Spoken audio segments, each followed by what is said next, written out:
Você sabia que a ciência mostra que o intestino não só está literalmente ligado ao cérebro, mas também pode controlar as suas funções? Mas como isso é possível? Como o intestino controla o cérebro? E mais, você sabia que células especializadas detectam micróbios intestinais e enviam sinais ao cérebro para regular o apetite, e em tempo real? Pois foi exatamente isso que cientistas descobriram em uma nova pesquisa publicada neste mês, na prestigiada revista Nature. Eles estão chamando essa capacidade de sentido neurobiótico, uma nova forma de comunicação direta entre o intestino e o cérebro. Hoje você vai descobrir que o seu corpo não tem só um cérebro. Na verdade, são dois. E saber disso pode mudar a sua saúde para melhor. Mas antes, já deixa seu like, se inscreve no canal e ativa o sininho para não perder nenhuma dica de saúde. Aproveita e compartilha este vídeo com quem você sabe que precisa dessas informações. O cérebro é como um processador do seu computador. Envia comandos, organiza dados e interpreta as informações vindas de cada parte do corpo. Mas nem sempre o cérebro é o todo-poderoso. Ele também pode ser controlado por um órgão que está bem mais perto do seu estômago, o intestino. Essa história começa lá no século XIX, com uma fake news sobre um tal de segundo cérebro, que graças à ciência acabou virando verdade. Na Inglaterra do século XIX, era muito comum atribuir sentimentos e emoções a órgãos específicos do corpo. O coração, por exemplo, seria uma fonte de amor, uma visão que permanece até hoje. Mas nem todos os órgãos estavam relacionados a sentimentos positivos. Para o estômago e intestino, sobravam só coisas ruins: irritação, raiva, medo e nojo. Para evitar esses sentimentos negativos, a recomendação era pegar leve nas refeições. Do contrário, acreditava-se que a pessoa ficava mal-humorada ou irritada para sempre. Eram hipóteses que não podiam ser comprovadas com as tecnologias disponíveis na época. Mas isso não impediu vários médicos de lançarem livros sobre como os órgãos digestivos seriam o verdadeiro cérebro abdominal. Isso acontece até hoje, não é mesmo? Está cheio de profissional de saúde afirmando coisas sem comprovação por aí. Mas hoje, com a ciência avançada, a gente já entende melhor como funciona essa conexão entre a mente e o corpo. Ou melhor, entre o cérebro e os outros órgãos. E no final das contas, a história do cérebro abdominal deixou de ser lenda para virar ciência. O intestino é um tubo oco cheio de dobras que ocupa mais ou menos 35 metros quadrados.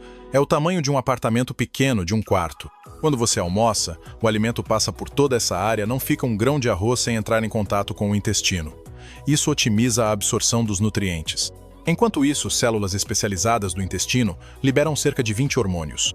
Sim, o intestino libera hormônios, assim como o pâncreas e a tireoide. Descobrir que existem células no intestino que liberam hormônios capazes de colaborar com a digestão e sinalizar para o sistema imune foi uma revolução científica. Esses hormônios têm ação no corpo inteiro.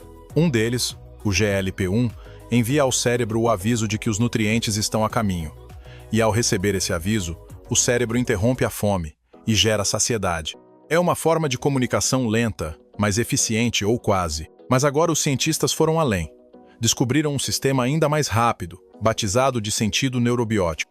Nele, células chamadas neurópodes, localizadas no cólon, conseguem detectar uma proteína específica dos micro-organismos, a flagelina, presente nos flagelos de algumas bactérias, e enviar um sinal imediato ao cérebro pelo nervo vago. Esse sinal suprime a fome quase instantaneamente, mostrando como os micróbios intestinais podem influenciar diretamente o comportamento.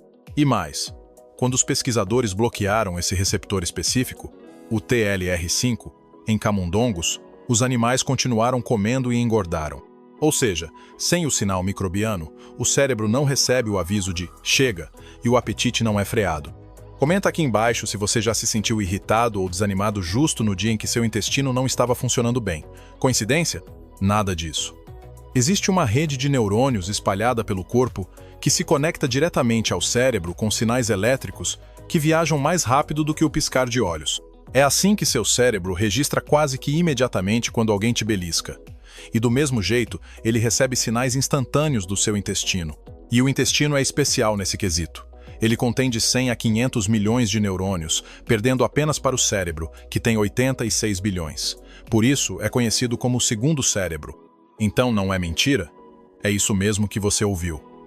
Mas para que o intestino precisa de tanto neurônio? O que ele tem de tão especial? À medida que os alimentos chegam no estômago e no intestino, esses órgãos se expandem. Essa expansão gera um sinal elétrico nos neurônios que estão ali, que vão repassar a informação para o cérebro. Assim que os nutrientes do alimento começam a ser absorvidos, os neurônios do intestino disparam um segundo sinal elétrico. O cérebro recebe tipo um relatório dizendo se aquele alimento tem muito ou pouco sal, ácido, açúcares, proteínas ou gorduras. Com essas informações, o cérebro diminui a sua vontade de continuar comendo, dependendo do valor calórico daquela refeição. E, ao mesmo tempo, ele estimula o organismo a produzir moléculas, que captam exatamente os nutrientes que estão chegando. O cérebro agiliza esse processo e também evita desperdícios. E o fascinante é que essas informações viajam em apenas milissegundos entre os neurônios do intestino e os do cérebro. Então essa rede de neurônios é ainda mais rápida, muito mais rápida e eficiente, do que depender daqueles hormônios liberados no intestino, que tem que cair na circulação para só depois chegar no cérebro. Então o nosso segundo cérebro está o tempo todo se conectando e avisando o primeiro. Mas se você acha que é o seu organismo que é o único responsável por manter essa comunicação maravilhosa, você está enganado. E aqui entra o segredo de um segundo cérebro saudável, as bactérias. Ao contrário do que costumamos pensar, nem toda bactéria faz mal, e o intestino é o lar de uma quantidade absurda de bactérias benéficas. Como eu expliquei nesse vídeo aqui, as bactérias intestinais se alimentam do que a gente come. Em troca, elas protegem o intestino de micro-organismos causadores de doenças. Elas fortalecem o sistema imune e também controlam a inflamação. E o mais incrível é que as bactérias intestinais ajudam na produção de hormônios importantes para o cérebro, como a dopamina e a serotonina. Já ouviu falar deles? A dopamina é conhecida como o hormônio do prazer e da motivação, e a serotonina como o hormônio da felicidade, já que elas geram exatamente isso quando agem no cérebro. Mas são hormônios importantes também para o intestino, por regularem a digestão, a absorção de nutrientes e a movimentação que empurra tudo em direção à saída. Ou seja, um cérebro saudável depende de um intestino saudável, que depende de uma população saudável de bactérias, e vice-versa. Quando nós temos um problema nesse equilíbrio, a saúde do organismo inteiro fica prejudicada. E é bem provável que você esteja provocando um desequilíbrio entre o seu cérebro sem perceber. Então já deixa seu like aqui embaixo e comenta se você já tinha ouvido falar sobre esse poder do intestino, porque agora nós vamos ver qual é o perigo de ter dois cérebros que não trabalham em harmonia. Imagine que você comeu um pão com mortadela bem generoso, sem saber que a mortadela estava estragada. Em algumas horas, você vai sentir uma sensação estranha no corpo. Uma moleza, suor frio, pressão baixa, sabe? Isso acontece por causa da inflamação que começa no intestino, em resposta às bactérias e toxinas que estavam na mortadela. A inflamação interfere na comunicação dos neurônios intestinais com o cérebro, ela danifica as células do intestino e também mata muitas bactérias benéficas. É um caos. Mesmo quando a mortadela já se foi, junto com a diarreia que veio depois, você ainda vai precisar de alguns dias até recuperar totalmente dos danos. Agora imagine o tamanho do estrago quando um desequilíbrio bem menor, mas constante, acontece ao longo de uma vida inteira. É isso que muita gente faz quando tem uma alimentação desbalanceada e focada em refrigerante, biscoito e outros industrializados com aditivos que fazem mal às bactérias intestinais. O consumo exagerado desses produtos elimina bactérias específicas que ajudam nesse equilíbrio do intestino, sistema imune e do cérebro. Sem elas, o sistema imune fica mais propenso a disparar uma inflamação, e os hormônios que as bactérias ajudam a produzir, incluindo a dopamina e a serotonina, vão diminuir.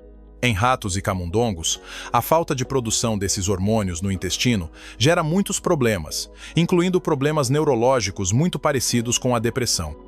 Não dá para dizer se acontece exatamente igual em humanos, mas já deu para perceber como uma alimentação balanceada é fundamental para todas as funções do organismo, não é só para a digestão. E agora, pessoal, os cientistas estão tentando criar um caminho inverso. Com essa nova descoberta do sentido neurobiótico, os cientistas acreditam que será possível até tratar ou prevenir doenças neurológicas e intestinais corrigindo esse desequilíbrio. Isso pode acontecer com a ajuda de dietas específicas e até probióticos, que repõem as bactérias benéficas do intestino. Mas esse é assunto para outro vídeo. Enquanto isso, lembre-se, você não precisa eliminar os industrializados da sua vida, mas eles não podem ser a base da sua alimentação, porque manter seu segundo cérebro saudável é fundamental para proteger o primeiro. Eu vou deixar 2 sugestões de vídeos aqui do lado e comenta aqui embaixo se você conhecia todo esse potencial do nosso intestino. Eu sou Ricardo, parente do Mundo Vida Nutri. Um grande abraço, te vejo no próximo vídeo.